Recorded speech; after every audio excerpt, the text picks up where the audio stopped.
morning students. Today we will talk about seed germination. So you should know and you must be knowing what seed germination is.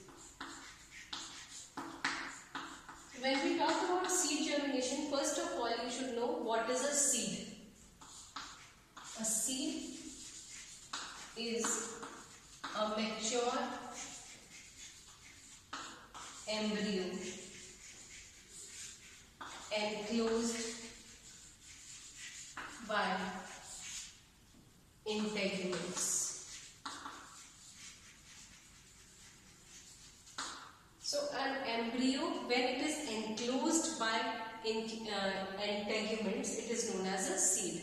So you must be very well aware that the seed consists of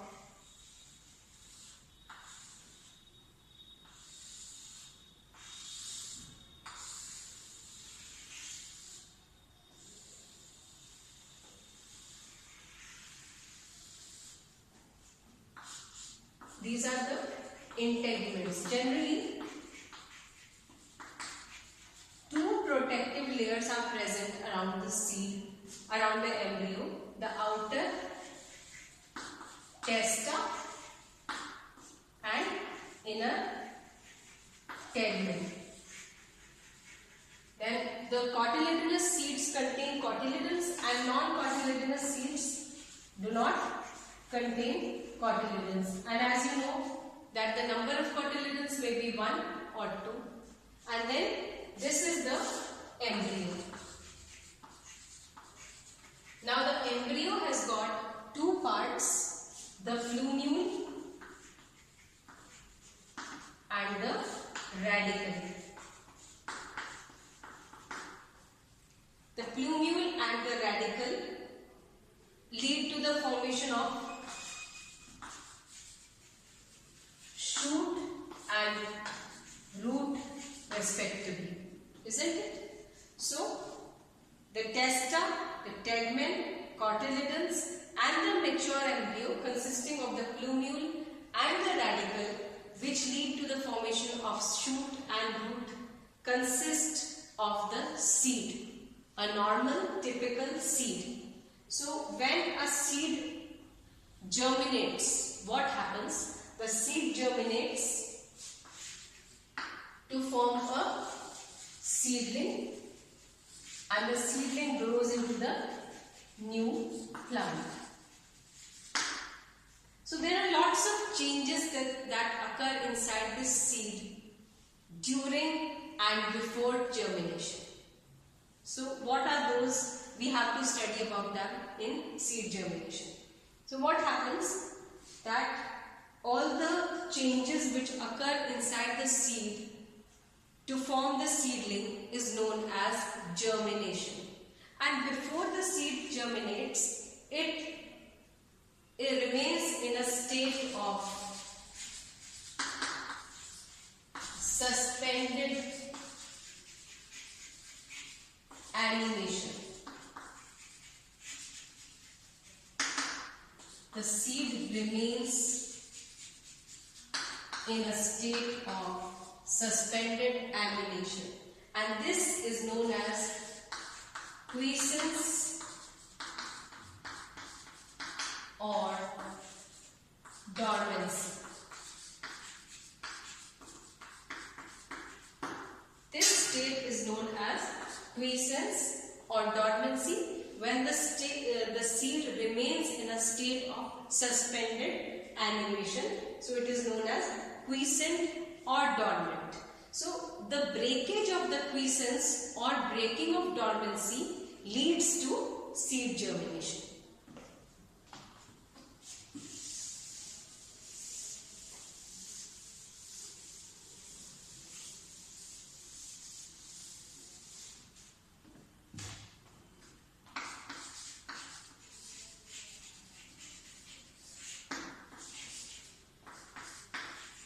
Breaking of dormancy or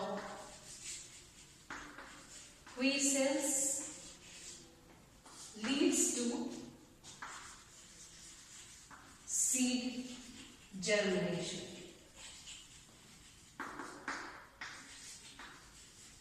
breaking of dormancy or quiescence of seed leads to seed germination. So for the breaking of dormancy or quiescence, various factors are involved. What are those factors? We can say water, then we can say conditions of atmosphere, then we can say the physiologically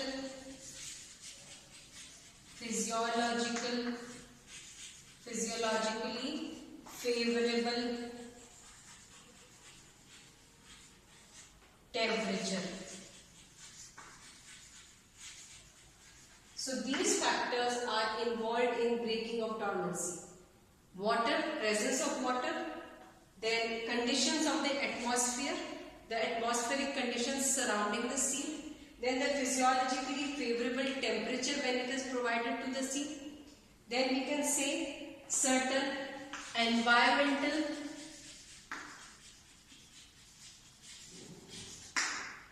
biochemical and mechanical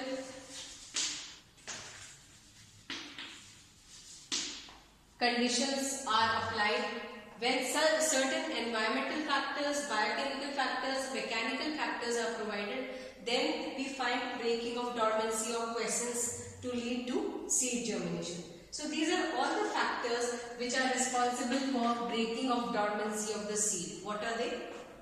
Presence of water, conditions of the atmosphere, then physiologically favorable temperature provided, then certain environmental factors, certain biochemical factors and certain mechanical factors. All of these lead to seed germination by breaking of dormancy or quiescence of the seed.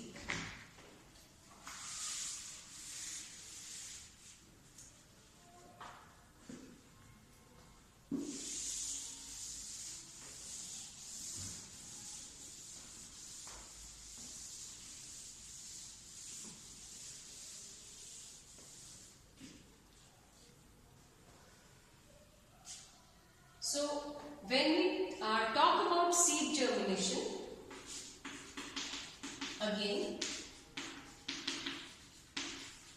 seed germination involves two main parts. First is nucleic acid metabolism.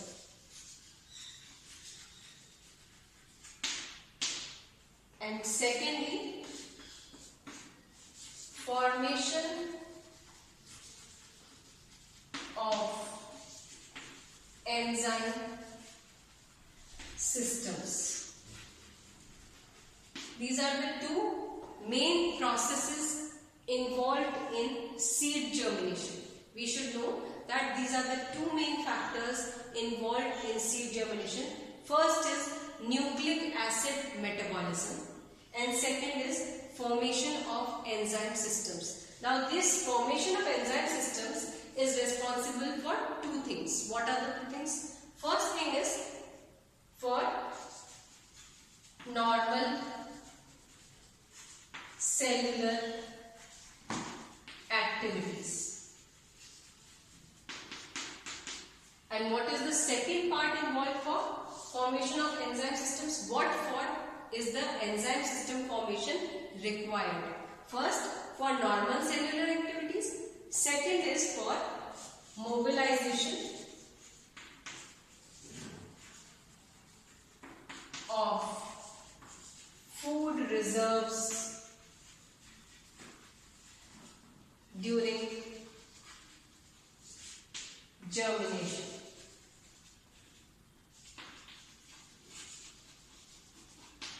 These are the two requirements for which enzyme systems need to be formed. So during seed germination, we come across two main parts. The first part is nucleic acid metabolism. So in this nucleic acid metabolism, we'll talk about it. Secondly, it is the formation of enzyme systems, and these enzyme systems are required to be formed firstly for normal cellular activities of the seed or the developing embryo, and secondly mobilization of food reserves during germination of the seed. When we talk about nucleic acid metabolism, we see that nucleic acid synthesis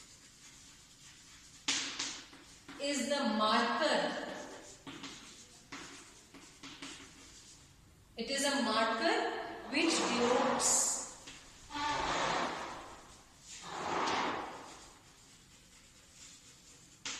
that seed germination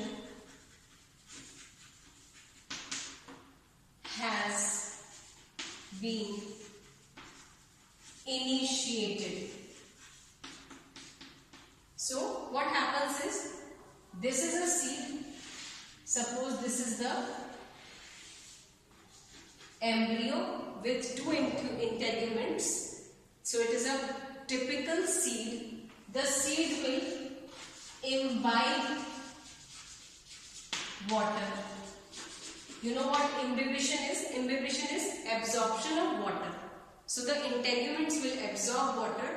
Physiological conditions, that is the temperature, the environmental conditions, the biochemical conditions, the environmental conditions and the mechanical factors are all favorable for seed germination. The first step will be imbibition of water. After imbibition of water, we will find that nucleic acid synthesis begins. So this nucleic acid synthesis is the marker that seed germination has begun, or it is the onset of seed germination. So this denotes that seed germination has been initiated immediately after imbibition of water. So we will study nucleic acid metabolism and the formation of enzyme systems in detail in the next class. Thank you.